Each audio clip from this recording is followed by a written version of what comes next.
Hey guys, today we're back with some more Hoi4. Continue on our Germany game from last time. It was the 11th of May 1937. So in this sort of episode, I'm just going to be invading Poland. Well, getting up to around that part. Might make that into the next one. But yeah, now starts the build up for the war.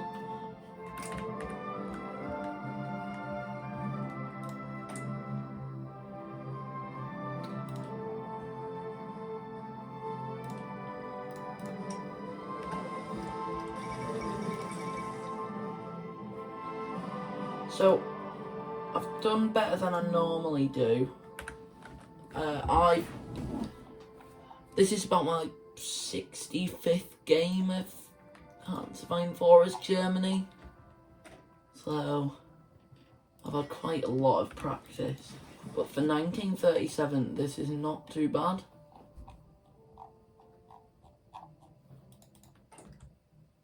So, like last time, I was just in the process of demanding Slovenia, which is these two provinces.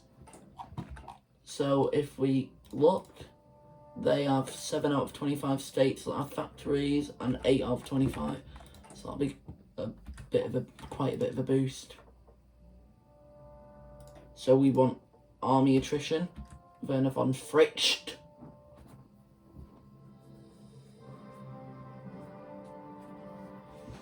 And if we can, I want to get Hugo's Blurple close air support.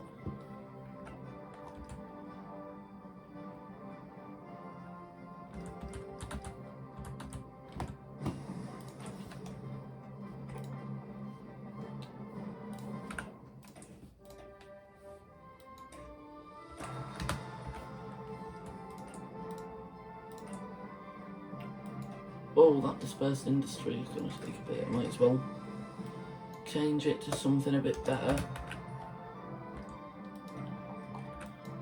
So these transports can come in useful for 1, air supplying, and 2, if you want a power drop behind someone's lines.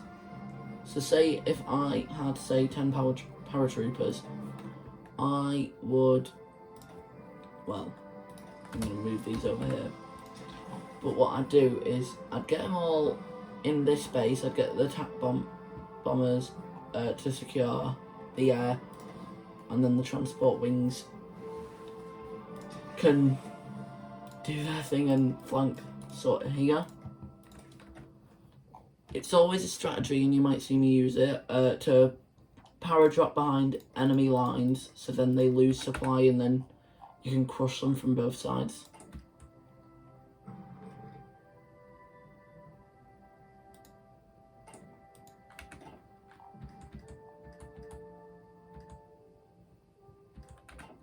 So there's no more build up for quite a bit.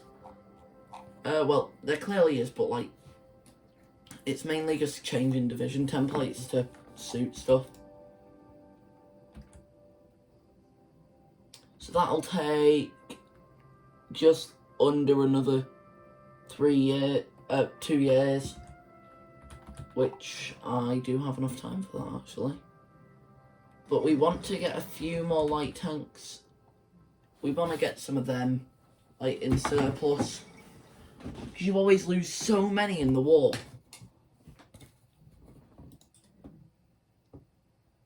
So this is being stockpiled. So at one point, what you want to do is you want to make absolutely everything motorised.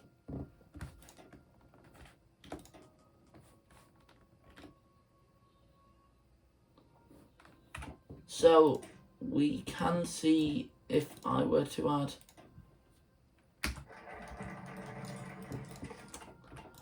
so we've managed to successfully capture these two provinces. I'll just wait to collect a bit of army XP.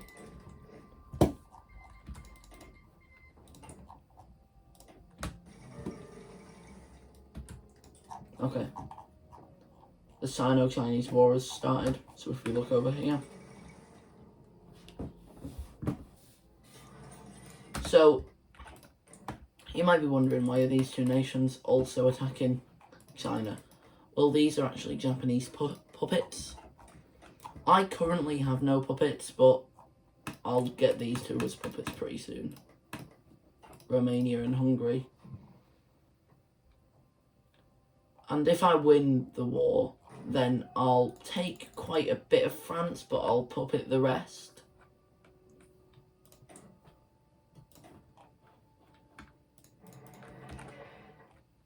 And then always puppet England. It's just not worth it.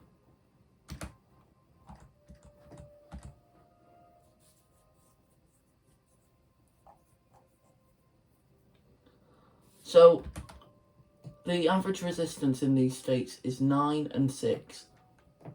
So, what I might do is, I might just place a few of these in there. You know, to just really keep down the fort. Sorry, that's ringing. Don't know why.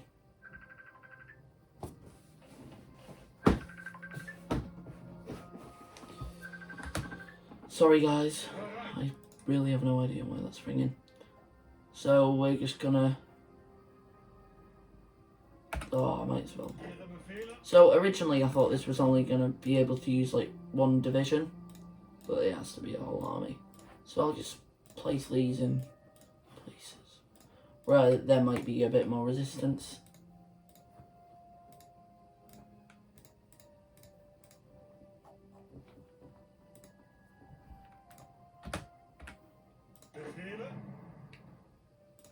What I always do is, I usually take some of the most northern provinces, and I've found it's good to have a puppet instead of annexing it outright. And if I can, I do want to take these 3 nations before the Soviets can. Because when the Soviets take these, it's really, really bad. But I played a game before just like this, and I managed to defeat the Soviets. To be fair, that was because they, a lot of things happened, so they were actually attacking my puppet, so therefore attacking me. So Japan and Italy jumped in to help me.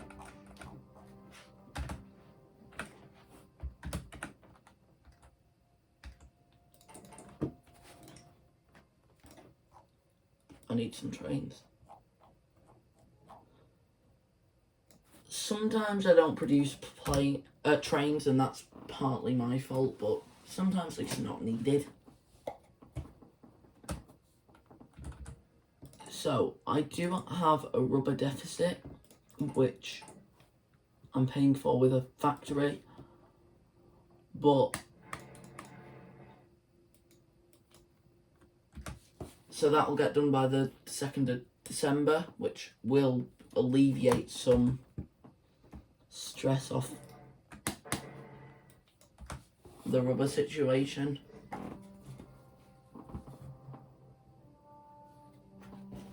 So the 8th and the 2nd of December, not too bad. So I'll show you what I did last time with Yugoslavia. So as you can see, Hungary's taken this. Romania hasn't taken anything. Bulgaria's taken this, so now it looks severely reduced. So this gateway to Europe, you might be wondering why I'm doing this. But this is sort of like trade through the Netherlands, because a lot of these places have cut us off from trade, so we're trading through the Netherlands. So we're sort of in a bit of a trade war with the British. The British.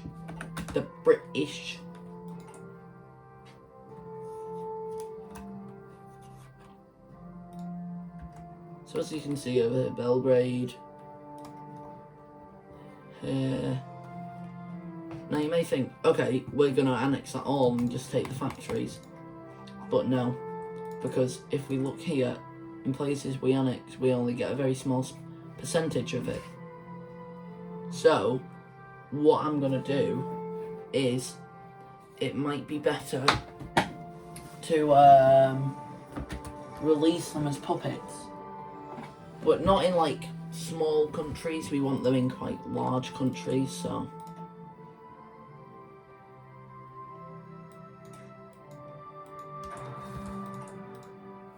always get a lot of synthetic rubber because it will really help you late game.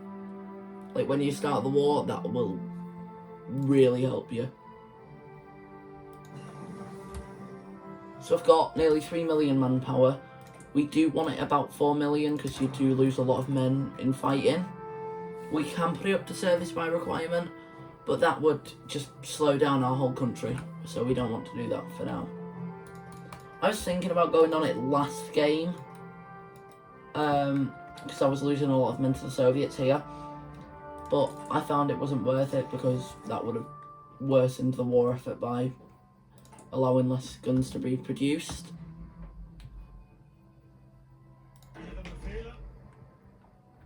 So as you can see, we've got like something in nearly every province. So if we check, it is in fact going down.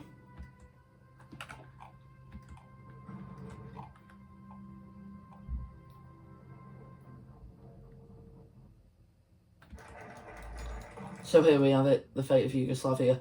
So I can annex all of it, make a Croatian puppet and annex the rest, or make puppets of both Croatia and Yugoslavia. Now, if we do this third option, Croatia will stay loyal, but Yugoslavia will start a civil war and then attack us. So we're gonna make a Croatian puppet and annex the rest. Last game it went better and they actually they agreed. So what I'm gonna do now, very simply, deploy a division there, deploy one there.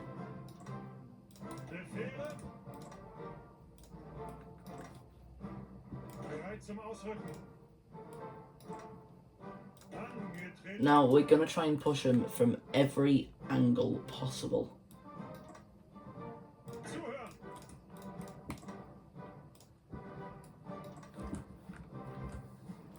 If they don't get guaranteed by the Allies, that is. Which they have.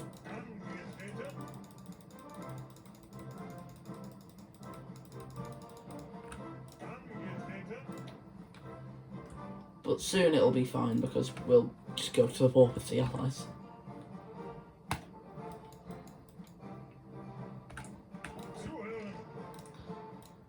I don't know what happens to make them accept, but it seems very luck based because last game they accepted, whereas this game they didn't, so.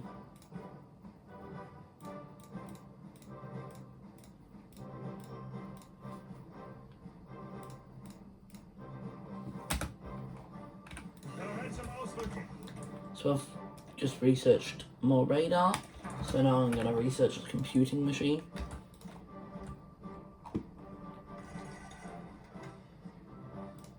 So this is radio propaganda. What it does is it gives us more base war support up here.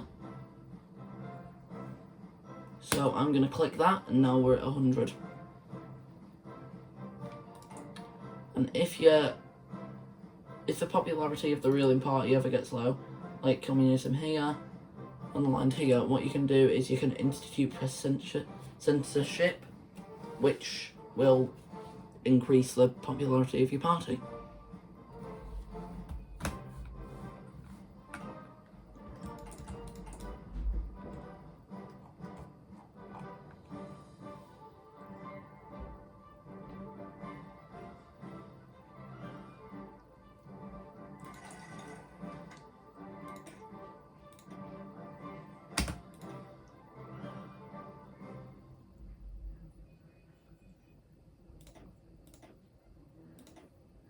So as you can see, I've just upgraded my panzer divisions a bit.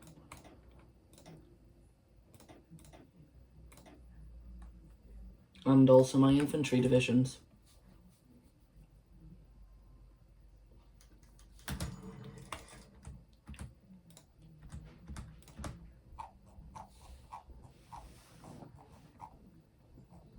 Okay, I need a lot of trains. I guess I need to get training. That one was so bad.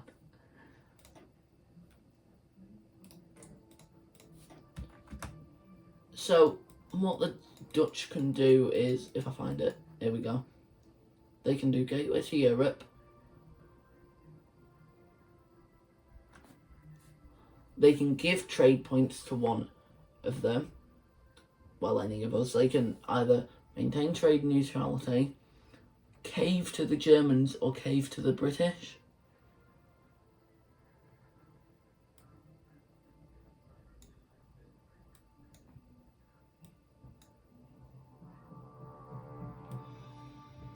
If they maintain trade neutrality, they can go two ways. Communism, or I think this is non-aligned. So non-aligned, really, you can't conquer anything.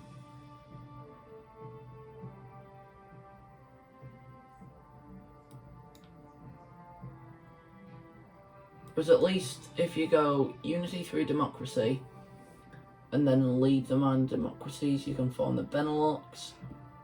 And then, if you can get puppet focuses against the German Reich in the UK. If you go down this route, you can go the United Netherlands, which you can conquer Belgium and Luxembourg, and then taking back our colonies, in which you gain a conquer focus against France, conquer focus against the UK, and a conquer focus against South Africa. And then placate the Japanese interest in the East Indies.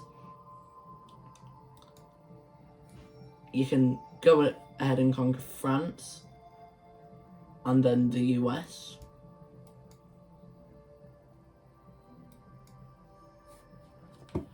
So that's a pretty interesting tree in my opinion. Belgium has just got the normal tree. So has Luxembourg. Poland has a completely revamped tree, and I love it.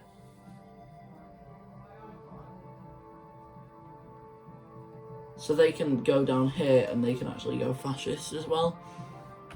So we've reached 1938. I'm going to leave that episode here today, folks.